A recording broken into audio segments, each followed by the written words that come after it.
بسم الله الرحمن الرحيم. الحمد لله رب العالمين، والصلاة والسلام على رسوله الأمين سيدنا ونبينا محمد وعلى آله وصحبه أجمعين. وبعدك بجمدوتا نجيب فدوت الدرس مهمة له. السلام عليكم ورحمة الله وبركاته.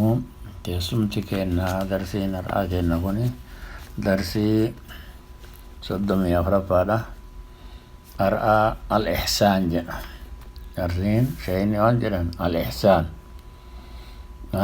قال الشيخ رحمه الله تعالى الدرس الخامس الإحسان جاء. الإحسان ركن ركن الإحسان وهو أن تعبد الله كأنك تراه فإن لم تكن تراه فإنه يراك. إحساني ركن متكتي أوجان مثل ما كيس تكنا يعني، وهو أن تعبد الله كأنك تراه فإن لم تكن تراه فإنه يراك. تكنا جنا رحمة الله عليه. كوني حديث مرة هو دمني درسي كنا أرى أما أول كتاب الرا هونه هذا أسيتي أولا تفسير سورة إذا زلزلت الرا هذا آخرات تبوسي فاتحة اللي تدبلني إيجا سيمو أركان إسلامه شروط لا إله إلا الله ترباني وكان سديتني ولين الدبلني إيجا سي أركان إيمانا جهم تكا تكا ندام باسي سنت أنسيمو أقسام توحيدة: توحيد الربوبية، توحيد الألوهية، توحيد الأسماء والصفات. يعني إيجا سيمو أقسام الشركي لا سنت أنسني أقسام الشركي اللين الأصغر والأكبر والخفي كان مرايو سني بدأ لغاك إسام في ذنت. أرأى إحسان جان إيجا سيما وان صلاة التسينني إحسان جان. إحسان جتشم مال إني الإحسان قالوا أديم نقولي وأن الإحسان نقولي حديث جبريل رافودا.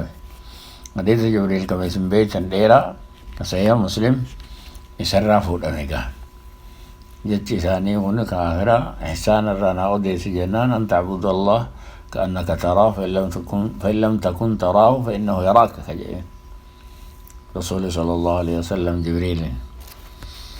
فكانما والله لا تقتل في غافتي إيجا سيمويو غافتو غافين إسا غافي أجائباتي سني وجينو أكنما بيجروتي هن قصة سنون بيتن. إحسان جتشون مال إن إحسان جتشون جل اللغات إحسان جتشو وتلشو إيادة العمل دلغا تلشو دلغا بريتشني وان سني مو دلغا سني قلبي فياتين إخلاصا وانسا وان تقويوغران وانسا قلبي وهي ستي ديبساني أكا إني وان سنقود أمو ملوتي وانسا نقودو لغاتي أكنا ججو لغاتي دلغاتك أكا إسين دلغمتو ملتوتي وانسا دلغو تلشولي بيقولي لجيلت أكنا جنا ما لغاتي جان. شريعتي مو كونو كرسول فسري كان جران.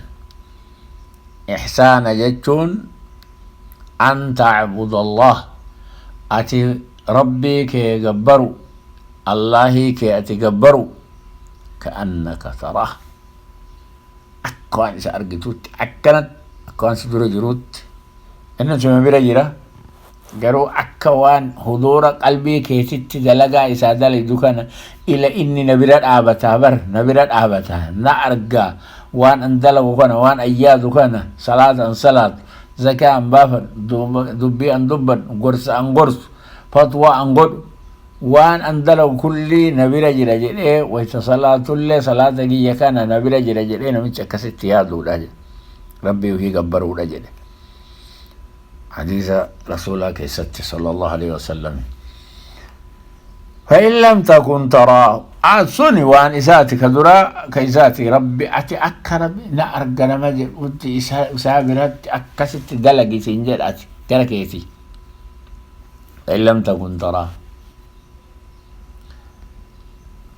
يو أتك إسانهن أرجن اللي تاتي فإنه يراك إني سأركا يو أتك إسان أرجن اللي أكرت فولدرت معنى ونوي يعني مرجتا معنوي يعني مرجتا أكا فولدرت أكوان أكرت سدر جروت يو أتي كإسانهن أرجن اللي تاتي كقلبي كيسين أرجن اللي تاتي إني سبابير جرا إني سأرجا وأن أتدلج كلي إني سأرجا تولي يوان إني يوان كان وفيت أسديبفتيت نينجت دو وان دليدو كيستي كل صلاة يوسنتم صلاة كان كيستي ربي نارجا سوچوك ينارجا طابتك ينارجا دلغاتي يكلي نارجا جتو وفيت فيدي دلغاتنا كجيلان دليت جتو دلغاتنا أكوان أكستي أكوان أمدو أوتي دليت دلغاتنا مو تولچيتت اللي دليد دلغاتنا تولچيتت دليد تولچيتت دليد إني سيارجون هو مالي رسولا مال جد ربي وتوكل اركدوا جد على العزيز الرحيم إنجي فتا رحمة قرآن إذا سنيرت اركدوا جد عزيز جد إنجي فتا كنام تقول سنينجي بنين إذا إنجي فتا مالي الرحيم جتون أكر رحمة قرآن الذي يراك إذا سيارجون حين تقوم وإذا سيدابتو إذا جدت قرآن قراتي وإذا سيدابتو دابتك يسن كسيارجون وتقلبك في الساجدين غرق قليل سنانا النبي سموتو دلقا صلاة كيست اللي سيارجو إذا ركوع قوت إذا سجود قوت إذا تولقات إذا تشهودت مرايو ورا ساجدوتا كيستي ورا إذا قبرن كيستي نانو كيكانا سيارجا سجود كيس وتكان سجود قوت وتكان ركوع قوت وتكان دابت كانوا كل كيستي سيارجا إنه إن ربين هو السميع العليم أكان دقائي أكان بيكان لنسو قبرون ربيقا نأرجع يعني أكسد دلقا جتو دلقا وفي دلقا إذا دلقا تنتوفي تر دلقا ربي دلقا تنتوفي دلقا تنتنا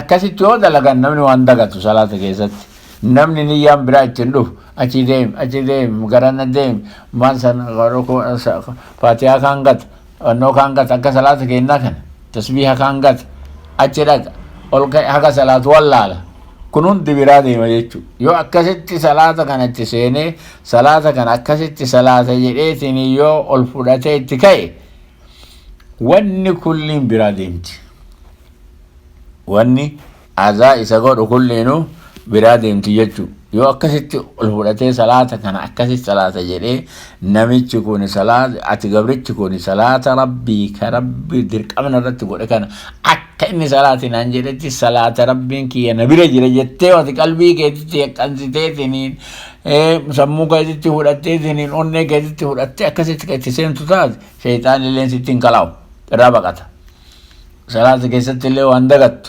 دلقان تيتسلي نمو دلقا إحسانات أولسيتي وان دلقا ري درجة صديقة درجان الآن تإحسانات درجان التانتو تا إيمانات درجان آخرا هو تا إسلامات إسلامات درجة إسلام دلغني درجة إيمانا دلغني درجة إحسانات تران صدركا إحسان صدركا الآن نمني أكا وربين إسا أربوتي وفكيست ربنا أرججتو وفكيست فدته أكاد صلاة كوني درجة قلت أدقا كوني ورا درجة جبت أتشجايا ورا رجمان ربي وفيتي قديبو إيتو أتشجايا ورا رجعان إسا جبري أني إننا أرجع دلقات يزن أكملت أن دلقا أكملت أن دلقا جرا بكتمت دلقا جرا إنو دلقا جرا كان هند نأرجع جري ka ufitti fide jechuu namni kun nama darajaa kana gahe jechuu namni amma ihsaana gahe kun nama darajaa kana bira dhufe jechuudha. Namni darajaa kana bira dhufe nama taphaatii miti.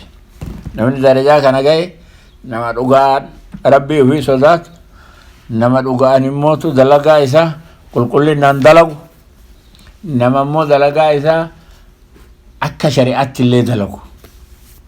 Qulqullina illee osoo qabaatte dalagaan yoo karaan hin dalagamin, yoo akka rasuulli nutti himetti hin dalagin, yoo akka qur'aanni fidetti hin dalagin, dalagaan bishaan dhuyi. Dalagaa wahiitii miti. Maaliif karaan hin dalagamne? Mutaabaa rasuulaatiin hin dalagamne, mutaabaa qur'aanaatiin hin dalagamne jechuun. Namni karaa rabbiin fide, karaa rasuulli immoo nutti hin dhufe, karaa hadiisaatiif karaa qur'aanaatiif waan nutti dhufe akka nutti dhufetti yoo dalageetiniin akka rasuulli nutti fidan akka immoo eegasi sahaabaa fi ulamaani hagaadhaatti dabarsanitti yoo dalagee jedhe namichi dalagaan isaa tuni dalagaa qulqulluu taate dalagaan mootu rabbii shari'aa rabbii waafaqtellee taate. Namicha kana dalagaan isaa dalagaa qulqulluullee taateet dalagaan mootu irraa qeebalamtuullee taate. Rabbiin irraa qeebala namicha kana. Rahmanni isaa guddaadha.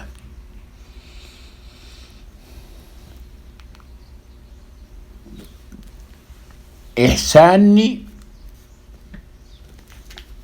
أن تعبد الله ربيك جبروا ربيك قل ليسوا ربيك دلقوا أوان دلقوا ده كأنك تراه أكوان أكت جانس أرجدو قلبي كيتين أكستي أكوان إذا أرجدو أني كيتين dalagaa humnatee dawaa dalagdu salaatu tan ta harkaan kennitu ta afaanii wayta gorsitu battu kana kulli fidii bar'ani waan kana irraa gaafatamaa rabbiif dalaga jechuu ufitti asfiti. Waan kana kulli ufitti asfiti. Yoo waan kana kulli ufitti asfiddeetiniin akkasitti ka dalagdu taate dalagaan tee dalagaa rabbi jaalate taati. Dalagaan teemmoo dalagaa sunnaataati. Akkanatti fassaruu kana rasuula malee nam tokkochi hin danda'u. Ihsaanni waan akkanaa jedhee walitti qabee an ta'buda Allah kalimaa lama an ta'buda Allah ka'annaka taraahu fa in lam takun taraahu fa innahu yaraak. Eenyu akkatti walitti qaba isaa? Namni tokkochi shaariihni fedhe wanni abbaan fedhe dhufee osoo haga fedhe fassaree akkatti walitti qabuu hin danda'u kalimaa sana kalimaa isaanaa sana. Waan isii akkana jedhee walitti himuu hin danda'u. Isiin tinimootu darajaa irraa tol'aantu. Darajaan diiniidhaa sadii jedhee akkuma reefuti darajaan diiniidhaa sadii. Darajaan ol aanu ihsaan. Darajaan itti aanu iimaan. Darajaan sadaffaadha islaam. Garuu darajaa tana duubaa tanarraa ol fidan malee darajaa duraa sanitti gahuu hin danda'an. درجة إسلام الرّ درجة إيمان الرّ درجة إحسان التكان نمني إسلام ما بين مالي إيمان التكان نمني إسلام ما بين مالي إيمان التكان نمني إسلام ما بين مالي إحسان التكان نمني إيماني كبا جديو وان إيماني إسرتي درقما قد إسان جهان سنهم بيكين مالي إحسان التكان هنگو إنهم كجلو كرا ينجرو كأوفو كرا ينجرو كنافو إحساني وان درجة والآن تطاتف درجة دكنا كنا جلاك أجيلة دلغني قلنا كنافو علماء وان كل محسن مؤمن مسلم كل إنما محسنته مؤمن اللي مسلم اللي مالي درجة سنقوندن دوها درجة لمان دوبا كنا قوتتت اگر درجة اسلاما قوتته درجة ايمانا قوتته اولترا درجة احسانات طالع كل مؤمنات محسنة جنة موهن جدام مالي نمني درجة ايمانا گئے حق درجة ihsaanaa ga'utti isii san fudhachuu hin danda'u hin jennuun walaysa kullu mu'minin muhsinan hin jedhamu. Muhsin maali darajaa tokko isaa olitti hafe darajaa kamtu hafe darajaa muhsinaatti isaa olitti hafe. Kanaafuu maal jedhan faleeysa hin taane jedhan kullu man balaga darajata al-iimaan yablugu darajata al-ihsaanii. Kulli nama darajaa iimaanaa ga'ee darajaa ihsaanatti ol ta'e jechuun kanaafuu hin taane. Maali darajaan ihsaanaa a'laa daraja irra ol fuudhamtuu darajaa. Akkas ammallee qulqullooytuu darajaatu. Wayita dalagan keessatti namichi wayicha salaatu rabbi ofii dura dhaabadha jechuu qalbii ofiitti onnee ofiitti aadaa ofirrattillee waan maratti deebisee qalbii ofii waan dalagaa jiru kanatti deebisee rabbiif dalagaa karaa rabbi irratti dalaga jedhee akkasitti dalagu gaafa san akkuma bira jiruuti gaa rabbuma ofii bira jira namichi waan tokko rabbiin na bira jira yoo jedhee maasiyaa tokko dalaguu hin danda'u. Akka wanni sun qalbii isaatirraa dhabamtutti dalaguu hin danda'u. Maali ibidda jahannamtu na bira dhaabate guddina rabbiitu na bira dhaabate jedha sodaa rabbiitu na bira dhaabate jedha hin dalagu. Yoo kun hundi irraa kana hunda kan qabne yookaan immoo kan irraa hiratte taate akkuma imaan irraa fuudhama jedha wayita namni maasiyaa dalagu imaan namarraa fuudhamee eegas itti deebi'a jedha. Akkuma sani rigarii akkasii akkuma san namichi odoo imaana qabaatee islaama utalamma qabaatee imaana qabaatee tiniin jedhe maasiyaa hin dalagu. Maarre waan kanatu isa biratti da'iif hin qabu mara qullaan jennu da'iifa jechuu isa biratti laafa isa biratti laafa jechuu. Ihsaanni kuni ammallee zaahira ofiillee tolchuu baaxina ofiillee tolchuu. Zaahira ofii tolchuun maal inni waan silaa barbaachisu waan silaa barbaachisu waan tokko salaata hin dalaga yoo jedhe waan salaataa barbaachisu nadaafaa kulli tolfatee wayaa bareedaan haga ofii qabutti haga ofii qabuun bakka bareedatti bootaa bareedatti moo wayaa hirriba ol ka'ee sanumaan masjidatti fiigee kanaa miti wayaa bareedaan yoo bakka ofii salaatu sanitti illee salaate wayaa fokkattuun hin salaatu waan bareeda tolfatee rabbii ofii dura dhaabata. Yoo inni illeen isa arguu baate kun rabbiin isa arga. Garuu inni illeen qalbii isaatiin na arga inni akkan inni argutti dalaga yoo jedhe akkasumatti sodaa isa jaalala isaa rabbiin namicha kanatti gadi rooba jechuudha. Namicha kana aalaan darajaa ihsaana maalidhe an ta'budallaha ka'annaka taraa fa in lam takun taraa fa innahu yaraaka. Kasanii gadi hoo maqaama ikhlaasaati jedhan.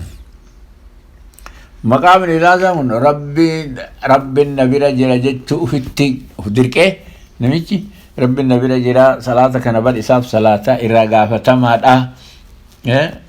Malaayikaan isaa na bira jirtii zaahira kiyyaa fi waan ani gubbaa kanaa qara'uu fi waan onnee tiyya keessa jirullee rabbi na beeka jedhee kan of keessatti fidee akkasitti salaate kuni kan duraa sanitti geessa jechuudha ihsaanatti geessa. Kan ikhlaasaa kun ihsaanatti geessa jedhama. Kan ammoo itti uf darqaniitiin itti gayan malee akkanumaan itti hin gayan. والذين جاهدوا فينا لنهدينهم سبلنا. ورا كراك النطاري كراك النطق أجهل شنو يا ربي. ورا جهاد نقول جهاد إساق إخلاصا ورا صلاة نبصلا سلام ورا إنه جل إسلام ما إسلام ما حكا أكس كونا كراك أجهل شنو إيمان إسات دبلما قيان دبلما إيمان نما تولتو دلقو إيمان نما صلاة حق عن صلاة إيمان نما غرسا غرسو أول هما أسرام هما غرفهم هما أجلت ديبي هما كرات ديبي ربي نموتو غرغارسان ورا تولا أولتو والإنجرا ورا محسنتو تا والإنجرا ربيني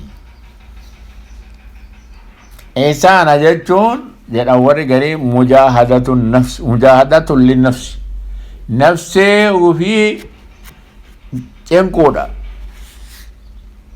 irrattillee obsuudha, obsallee of waga'u, irrattillee cichu, tiifamullee maali kun hundi maal irratti alaa xaacatillah, waan rabbi jaalatu dalagu irratti. Wamudaawaatun maca muraaqaba, waan dalagu san xiqqoollee taatu irra gadhaabbachuu. Sooma yoo ta'e amma kafardii silaa namuun sooma isiniinuma yoo soome inta ayyaamal beedi marra yoo gattaa'e isniinummaa yoo jalaa taruu dhabe kamiisa yoo itti dabalate gaari, yoo kamiisa illee itti dabalatu baate isniinummaan dhufu kulliinuu yoo jalaa taruu baate tokkochummaan kun hagama qaburraa waan qabu ollaa ofii akka qooqan bulle yoo godhe, haguma beekuun immoo da'waa yoo godhe ollaa ofii obboleeyyan ofii, haguma beekuun immootu warra ofii yoo barsiise ijoollee ofii, haadha manaa amma nama bira galti malee namni waan barsiisu sun waan beektu yoo duraallee baratteen dhufne garuu guddaarree kenna kanuma waan beektu ofiin salaatti akkamin salaatan, salaanni kun akkami maal xaaraa kanaaf maaltu barbaachisa, homa shahaadaa hoo akkamitti qaban, haadha abbaa ofii hoo hagam gorsinee hagam barsiifnee hagam ilmootu kana kulliyyuu jihaada barbaachisa. Wanni kulliinuu jihaada barbaachisa. Yoo jihaada ittiin godhin jihaanni kaasee fi fudhanii lola dhaqanii morma walirraa haxaawan bichaa miti. Warra waanuma jiru nafsee ofiitti awwala jihaada ba'u, eegas immootu ijoollee isaatti qajeelchee haga hin dadhabu, hirribaa kaasuu hin dadhabu, masjidatti deemaa jechuu hin dadhabu, kalee jedhan jedhu, reefu jedhan jedhu ittuma deebi'a, ittuma carraadha hin dhiisu haga gaafa du'utti. Maarree gaafa du'an namarraa bu'a gaa wanni taklifaa wanni shari'aan namarra kaa'e gaafa du'an namarraa bu'a malee haga gaafasii asii wanni takka kan namarraa bu'u hin jiru. Ganaafu waan shari'aan nuun jedhe kana duukaa deemne isa kana haga hiree wayta salaannu rabbiif salaanna jennee sodaa isaa ufitti as dhiheessine yoo baranillee arguu baadhe inni na arga na wajjin jira ma'iyyaa kaassa muumintoota wajjin ma'iyyaa nasriidha, ma'iyyaa gargaarsa jajjabeessa karaa gaarii mootu nama waffaqu kana hundaan na wajjin jira jechuu ufitti as dhiheesseetini akkasi jedha. Ammaan immoo darsii kiyya asumatti irratti asitti isinii dhaaba. Wasallallahu ala sayyidina Muhammadin wa ala alihi wa sahbihi wasallam. Wassalaamu alaikum warahmatullahi wabarakatuh.